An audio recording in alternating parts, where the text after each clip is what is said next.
Bien, jóvenes, bienvenidos a clase virtual del curso de biología. El tema del día de hoy va a ser origen de la vida. Quien les habla es el biólogo Alex Mamani Solórzano. Empecemos. El origen de la vida, hay una discusión entre lo que es la religión y la ciencia. Para ello para describirlas, tenemos 4 teorías. ¿Cuáles son estas 4 teorías? La teoría creacionista, la teoría de la generación espontánea, y la teoría cosmogónica y la teoría quimiosintética. Empecemos por una de ellas, la teoría creacionista. Se supone que hay un ente superior, una divinidad, que es capaz de crear el universo, la tierra, la diversidad de las especies y entre ellos los seres humanos. Es dogmático, no cuestionable. Vamos con la teoría de la generación espontánea, épocas del esclavismo, en la cual el máximo representante es Aristóteles. En su momento había mucho misticismo, más que todo por los seres vivos muy pequeños, porque no se entendía cómo se originaban estos. Por ejemplo, puedo ver acá que dice, ¿no? Si mezclabas trigo y lo ponías con ropa interior sudada y esperabas 21 días, podías obtener pequeños roedores. Esto lo planteó Helmont. O que si pudieras ver la descomposición de la carne, de los cadáveres, se originaban moscas, piojos, pulgas. O que cuando lloviera se originaba el barro y a través de ello se originaban las plantas, sapos, ranas, libélulas, e incluso que cayera un tronco a un charco de agua y pasado un tiempo se originaban los cocodrilos. Duró mucho tiempo, pero aparecieron personajes que se oponían a esta creencia y entre ellos apareció Francisco Redi en un experimento muy simple, el cual dijo: las moscas ponen huevos, de los huevos salen larvas y de las larvas salen las moscas. Para la generación espontánea era que siempre que hubiera putrefacción se generaba por alguna fuerza lo que vendría a ser las larvas para luego posteriormente dar origen a lo que serían las moscas. Entonces él puso 3 frascos, uno abierto donde obviamente se originaban las larvas, los gusanos y las moscas, otro cerrado donde ni se acercaban las moscas porque el olor no los llamaba, y uno tercero en el cual las moscas se posicionaban en la parte superior porque había una tela que permitía el paso del aire, el olor se sentía, las moscas se acercaban y aparecían las larvas. Con ello él sostuvo y propone, ¿no? Demuestra que los gusanos que infestan la carne provenían de los huevecillos de otras moscas. Pero para la generación espontánea, ellos decían, no, aún hay participación del aire. Si tus larvas están acá y no están en esta posición es porque ha habido poco aire. Si hubiera habido mucho aire, entonces se hubieran originado esas larvas. Bien, recuerda que Aristóteles propone, ¿no?, que la materia inerte era capaz de generar vida porque había una fuerza sobrenatural que le llamaron entelequia, que esta fuerza era capaz de originar esa vida. Algunos le llamaron fe, religión, espíritu o una fuerza sobrenatural, como dice el aire, el fuego, etc. Aparición del microscopio y se observaba en los fluidos, en las observaciones, el mundo microbiano, bacterias, levaduras. Y ahora ocurrió la cuestión, la descomposición. El señor Nitman hizo un experimento y dijo, imagínate que estos 3 frascos no tuvieran esta tapa, que yo tengo un caldo capaz de generar microorganismos, lo hago hervir y lo dejo un tiempo determinado en el ambiente y se va a descomponer porque el aire contiene esa fuerza vital. Entonces, Lázaro Spallanzani dijo, ¿qué tal si agarro tus frascos y ahora los tapo? y al taparlos los hiervo y lo dejo al mismo tiempo, y se dio cuenta de que no había descomposición y mucho menos se podía observar microorganismos. Entonces había una discusión.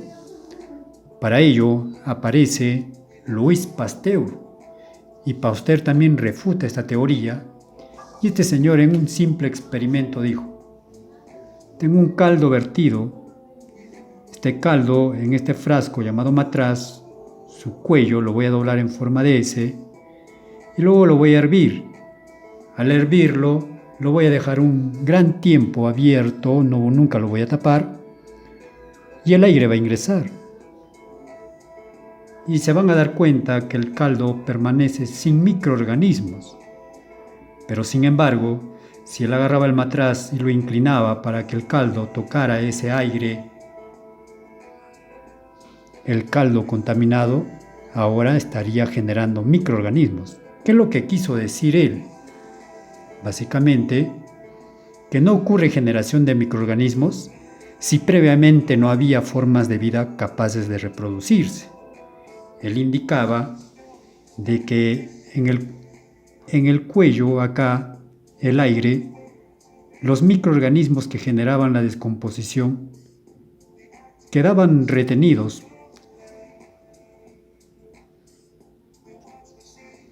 por la fuerza de la gravedad y por lo tanto no podían llegar al caldo nutritivo a menos que hubiera un contacto.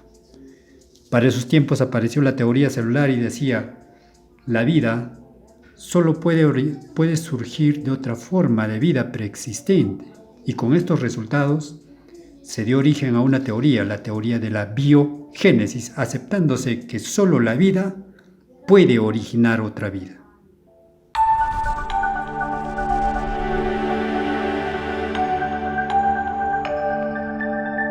Bien, jóvenes, continuemos con esto del origen de la vida. Nos habíamos quedado que solo la vida puede originar a la vida.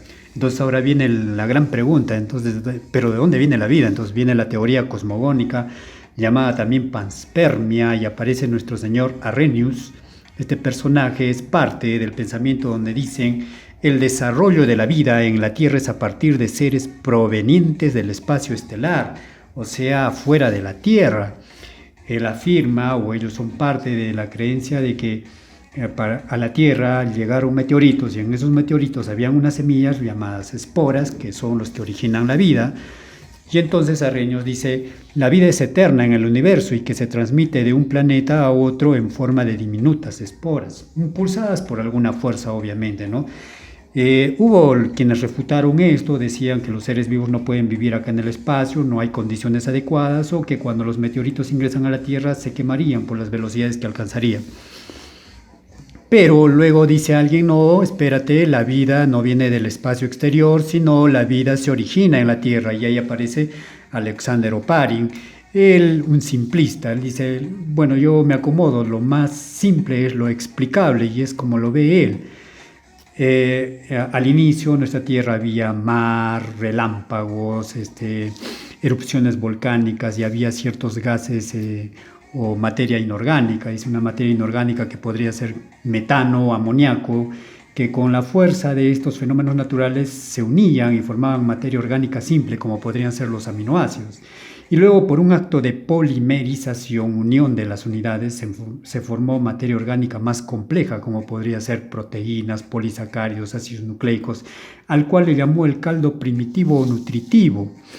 Y entonces podemos ver acá, se da la formación de estas estructuras, y de pronto aparece pequeñas gotas que le llamaron coacervados. Dichos coacervados tenían la capacidad, ¿no?, de repente de poder intercambiar alguna sustancia con el medio externo, o realizar reacciones químicas. Algunos autores le llamaron microesferulas o sulfovoides, y que luego apareció las membranas celulares para finalmente dar origen a lo que se llama a los protobiontes, ¿no?, los primeros seres vivos. que ya tenían una membrana y eran capaces de intercambiar sustancias, y que de un salto a partir de ahí se originaron ya las células, que son las unidades de la vida, como usted comprenderá, ¿no? Primero fueron los procariotas anaerobios heterótrofos, que no necesitan oxígeno porque no lo había, pero eran heterótrofos porque consumían ya materia orgánica fabricada, es decir, como en este caldito había ya materia orgánica, ellos lo consumían, había mucho alimento. Y luego aparecen los procariotas anaerobios autótrofos.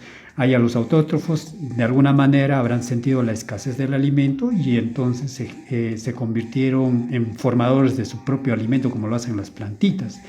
Pero a la vez ellos liberaban ya oxígeno, convirtiendo el medio ambiente ya oxidante, ¿no?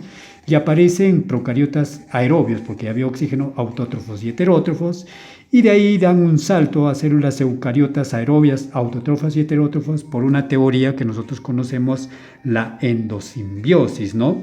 Y a partir de ahí se da la gran diversidad de los seres vivos.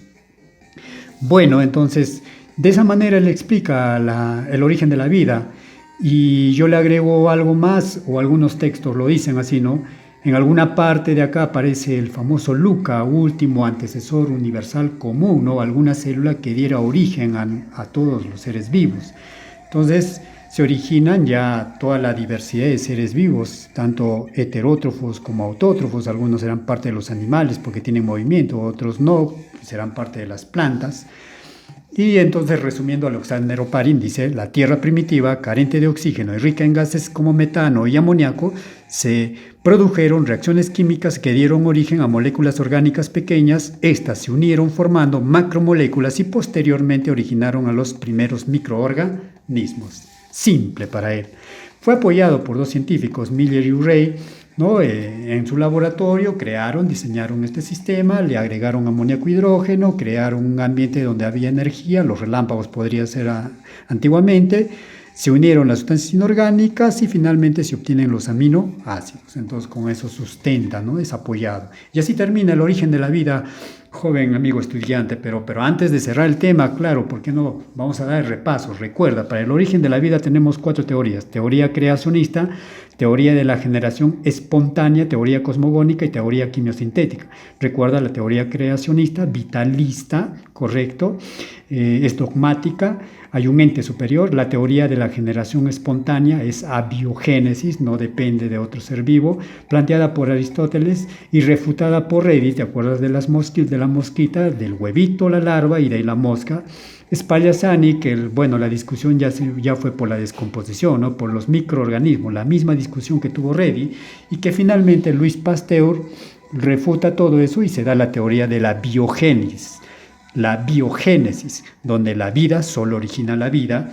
Y luego viene la teoría cosmogónica o panspermia, donde dice: ¿y de dónde viene esa vida? Él dice del espacio, ¿no? Planteada por Arrhenius, refutada, por ejemplo, por Becquerel. La vida no puede subsistir en el espacio exterior. Y la última, que dice que la vida proviene de la Tierra, llamada teoría quimiosintética o quimiosíntesis, planteada por Alexander Oparin y apoyada por Urey y Ney. Bien, jovencitos, hasta acá mi participación. Nos veremos en una próxima oportunidad.